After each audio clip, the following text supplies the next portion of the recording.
जम्मू कश्मीर से एक बड़ी खबर आपको बता दें। बटागुंड त्राल में दहशतगर्दों ने की है फायरिंग। यूपी के रहने वाले मजदूर प्रीतम सिंह को जख्मी कर दिया है। अस्पताल में भर्ती है प्रीतम सिंह और हालत मुस्तहकम बताई जा रही है। उनके दाहिने हाथ में हल्की चोट आई है। मेडिकल मदद के लिए अस्पताल ले जाया गया और वह अभी खतरे से बाहर हैं। तो बड़ी और अहम खबर इस वक्त जम्मू कश्मीर से आपको बता दें, जहां पर दहशतगर्दों ने एक बार फिर फायरिंग की है और अपने नापाक मंसूबों को अंजाम देने की कोशिश की गई है। यहाँ पे यूपी के रहने वाले एक मजदूर को जख्मी कर दिया गया है। इसमें अस्पताल में भर्ती है प्रीतम नाम का ये मजदूर, जिसकी हालत अभी स्थिर बनी हुई है। उनके दाहिने हाथ में हल्की चोट आई है। मेडिकल ट्रीटमेंट उन्हें दिया जा रहा है। फिलहाल अस्पताल लेके जाया गया है मजदूर को और वह खतरे से बाहर है।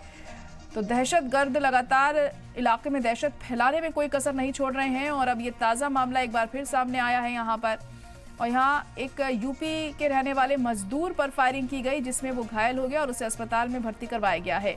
बटागुंड त्राल में दहशतगर्दों ने की है फायरिंग।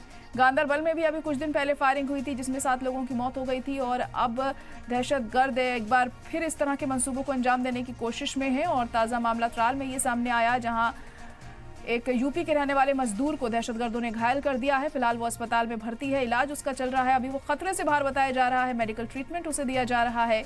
लेकिन अहम यहाँ पर यह है कि कब तक इस तरह की वारदातों पर लगाम लगाई जाती है। हिफाजत के इंतजाम पुख्ता करना बहुत ज़्यादा ज़रूरी यहाँ पर हो जाता है। हालांकि सिक्योरिटी फोर्सेस की तरफ से कोई कसर नहीं छोड़ी जा रही है इन दहशतगर्दों को पकड़ने में, इन पर लगाम लगाने में, लेकिन उसके बावजूद भी ये अपने नापाक मंसूबों को अंजाम देने में कोई कसर नहीं छोड़ रहे।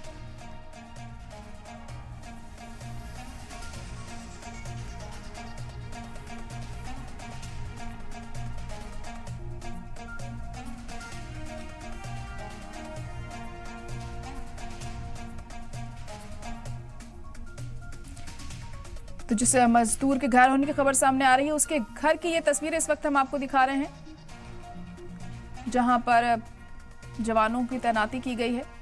हिफाजत के इंतजाम यहां पर किए गए हैं। फिलहाल इस मजदूर के जख्मी होने की खबर सामने आई है और उसके घर के बाहर भी हिफाजत बढ़ा दी गई है।